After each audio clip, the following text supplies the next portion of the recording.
یہ اب ہماری ضد ہے کہ ہم نے اکٹھی کرنی چھوڑ دی. رسول کریم علیہ السلام سے صحیح حدیث ہے, چاہے امام ترمذی کہتے ہیں اس پر کسی نے عمل نہیں کیا, یہ تو آپ کی اپنی مرضی. حدیث میں کوئی خرابی ہے کہ آپ نے مدینے میں ہوتے ہوئے نہ سفر تھا, نہ بارش تھی, نہ خطرہ تھا, نہ بیمار تھے, ظہر اور عصر کی 2 نمازیں اکٹھی پڑھی, 4 فرض اس کے 4, 8 مغرب اور عشاء کی, بالکل صحیح حدیث, کوئی شک نہیں. اب بلا وجہ اکٹھی. ابن عباس سے لوگوں نے پوچھا, ابو ہریرہ سے پوچھا کہ حضور نے ایسا کیوں کیا, جب کوئی مجبوری نہیں فرمایا, اسی لیے کہ امت سے تنگی دور ہو جائے, امت کو پتہ چل جائے کہ اکٹھی بھی پڑھ لیں کوئی بات نہیں. نماز مقرر وقت پر ادا کرنے کا حکم ہے قرآن میں, مگر حدیث کے مطابق نمازیں جمع بھی کر سکتے ہیں. جی قرآن کے مطابق اگر حکم ہے تو قرآن میں ذرا آپ بتائیں کہ قرآن میں نمازوں کے اوقات کتنے آئے ہیں. یہ کہانی جو ہے نا وہ حنفی کراتے رہے. قرآن کے مطابق اگر چلنا ہے تو قرآن میں تو نماز کے اوقات بھی 3 ہی آئے ہیں, فجر کا وقت, ظہر عصر دن کی نمازیں اور رات. یہ جو تفریق ہے نا 5 نمازوں کی, یہ بھی حدیث میں ہی آئی ہے. اگر قرآن پہ رہنا ہے نا کہ جی ان الصلاۃ کانت علی المؤمنین کتابا موقوتا, بے شک نماز مومنین پر وقت باندھا ہوا فرض ہے, اور اس کے بعد وہ کہتے ہیں نمازیں تو 5 ہیں, آپ جمع کیسے کر رہے ہیں؟ تو پھر قرآن میں ہی رہو نا. قرآن میں ہی نماز کے سورہ بنی اسرائیل میں 3 اوقات آئے ہوئے ہیں, فجر, ظہر, عصر اور مغرب اور عشاء. ہاں نہیں وہ حدیث میں آیا نا داڑھ تھلے, حدیث میں آیا. حدیث بھی چاہے پھر سرکار, حدیث تھے پھر مسلم میں 10 حدیثیں ہیں کہ نبی اسلام نے نمازیں جمع کی. لوگ کہتے ہیں کہ ہماری اذانیں 3 ہوتی ہیں, اس کا جواب کیا دیا جائے؟ ہمارے ہاں اذانیں 3 ہوتی ہیں کیونکہ ہم نمازوں کو ملا کے پڑھتے ہیں. سوال یہ ہے کہ ہم کیونکہ تعداد میں دنیا میں کم ہیں, اس لیے ہم سے سوال کیا جاتا ہے, جبکہ ہمیں سوال کرنا چاہیے اپنے دوستوں سے کہ پیغمبر اکرم نے نمازیں ملا کر پڑھیں. ظہر عصر کو پیغمبر نے ملا کے پڑھا اور علیحدہ علیحدہ بھی پڑھا. مغرب عشاء کو پیغمبر اکرم نے ملا کے پڑھا اور علیحدہ علیحدہ بھی پڑھا. تو ہم نے تو آج تک کسی کو نہیں کہا جو علیحدہ پڑھتے ہیں وہ غلط کرتے ہیں, لیکن ہم جو ملا کر پڑھتے ہیں, تو اگر ہمیں یہ کہا جائے کہ ہم جو ملا کر پڑھتے ہیں ہم غلط پڑھتے ہیں, تو یہ پیغمبر اکرم پر اعتراض ہے. پیغمبر اکرم نے دونوں طریقے پر عمل کر کے دکھایا تاکہ میری امت آسانی میں رہے. صحیح بخاری, صحیح مسلم, اہل سنت کی کتابوں میں روایت موجود ہیں. اب جب آپ کو 2 نمازوں کو ملا کے پڑھنا ہے تو اذان کا فلسفہ ہے اعلان, لوگوں کو آگاہ اور اطلاع کرنا کہ نماز کھڑی ہو رہی ہے, جماعت کھڑی ہو رہی ہے. تمام فقہی کتابوں میں اذان اعلام اور ہے, اذان للصلاۃ اور ہے. نماز کی اذان اور ہے اور اعلان کی اذان اور ہے. تو لاؤڈ اسپیکر پر جو اذان کہی جاتی ہے وہ اذان کہی جاتی ہے اعلام کی اذان, یعنی اعلان کی اذان. اعلام بھی لفظ صحیح ہے میم کے ساتھ اور نون کے ساتھ, اعلان بھی لفظ صحیح ہے. اور پھر جب لوگ سب اعلان سن کر جمع ہو جاتے ہیں تو پھر دوسری نماز کے لیے ہمارے ہاں اقامت کہی جاتی ہے. اور اگر اذان بھی کہی جائے مطلق ذکر کی نیت سے تو وہ بھی صحیح ہے, اس کے لیے لازم نہیں ہے کہ اسے لاؤڈ اسپیکر پر کہا جائے, کیونکہ جنہیں بلانا تھا انہیں بلا لیا گیا اور انہیں پتا ہے کہ اب سب جمع ہوں گے تو دونوں نمازوں کو ایک ساتھ پڑھیں گے. عورتوں کا دھرنوں میں جانا کیسا ہے؟ جیسے ہماری شیعت کے مطابق ہوں, جن میں ہماری ضرورت ہو.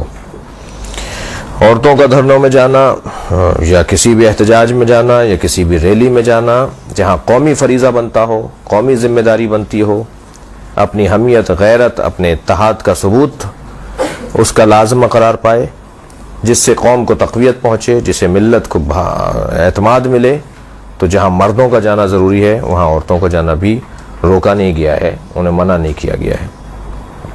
بعض اوقات ان کے جانے سے تقویت ملتی ہے, بعض اوقات ان کے جانے سے اور زیادہ بہتر وقار سامنے آتا ہے. دین است حسین, دی پناہ است حسین. ہر روز تقوی کا ظرف ہے اور ہر روز مخصوصاً اوقات نماز, 5 وقت ہیں نماز کے روزانہ, 5 واجب نمازیں, 5 وقت نماز ہے. اب مومنین نے سہولت اپنی اس میں دیکھ لی ہے, چونکہ 5 وقت کی نمازوں کو 3 وقتوں میں اجازت ہے, جواز ہے پڑھنے کا. ہم نے جواز کو وجوب سمجھ لیا ہے, جواز ہے پڑھنے کا. جائز ہیں 5 نمازوں کو 3 وقت میں پڑھ سکتے ہیں، نہ کہ حتماً پڑھنا ہے، 3 میں ہی پڑھنا ہے۔ اور اگر 5 نمازوں کو 5 اوقات میں پڑھا تو گناہ ہو جائے گا۔ اس وقت گویا شیعوں کے ذہنوں میں یہ بات بیٹھی ہوئی ہے اندر سے اگر تلاش کریں کہ 5 وقت نمازوں کو 5 اوقات میں پڑھیں 5 نمازوں کو، تو باطل ہو جائے گی نماز، ثواب نہیں ہوگا۔ 3 وقت میں 5 نمازیں پڑھیں تو ثواب ہوتا ہے۔ یہ ذہنیت بن گئی ہے عملی طور پر، چونکہ نفسیاتی طور پر اب کوئی بھی تیار نہیں ہے کہ 5 نمازوں کو 5 اوقات میں پڑھے، اپنے اپنے اوقات میں پڑھیں۔ جواز، لزوم اور وجوب میں تبدیل کر دیا ہے۔ یہ 5 اوقات، 5 موقع، اگر 5 دفعہ آپ کو کھانا دیا جائے، 3 کے بجائے 5 دفعہ کھانا دیا جائے، خصوصاً جو کھانے کے شوقین ہیں ان کو سے لاہور والے ہیں، شوقین ہیں، لاہور والے مراد یعنی جو لاہور میں رہتے ہیں، آئے کہاں سے بھی ہوں فرق نہیں پڑتا ہے۔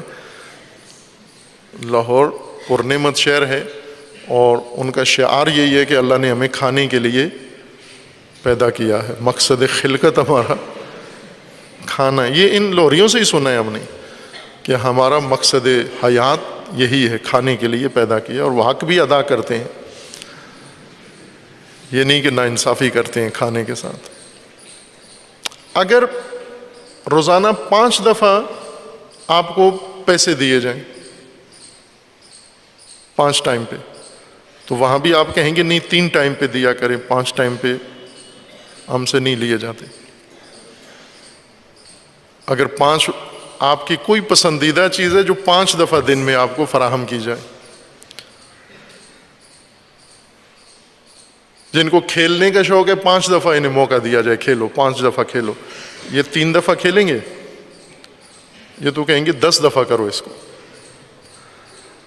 5 وقت میں ہمیں توفیق دی گئی ہے، موقع دیا گیا ہے بارگاہ خداوند تبارک و تعالیٰ میں حاضر ہونے کا۔ یہ تشرف ہے، یہ شرف ہے، اس کا ہم نے نام کلفت، تکلیف، زحمت رکھ دیا ہے، جبکہ یہ تشرف ہے۔ یہ 5 وقت میں بندہ شرف یاب ہوتا ہے محضر الہی سے، 5 وقت 5 دفعہ۔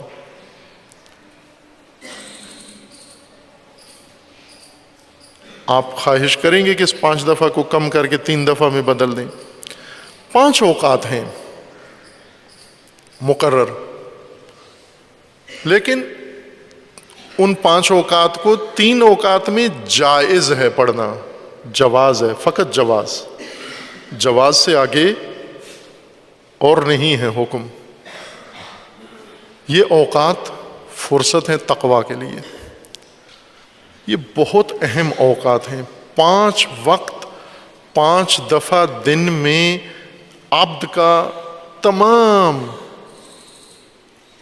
امور سے، تمام تعلقات سے، تمام مسائل سے منقطع ہو کر، قطع تعلق کر کے، رشتہ ناتا کاٹ کے، فقط اپنے رب کے ساتھ متصل ہونے کے لیے 5 دفعہ 5 موقع رکھے گئے ہیں۔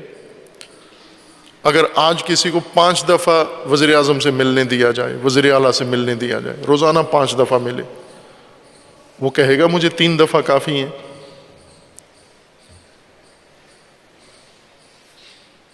جو وزیر اعظم کی ربوبیت کے قائل ہیں، وزیر اعلیٰ کی ربوبیت کے جو قائل ہیں، ان کے لیے تو کم ہیں، وہ تو کہتے ہیں 20 دفعہ دن میں ہمیں موقع دو۔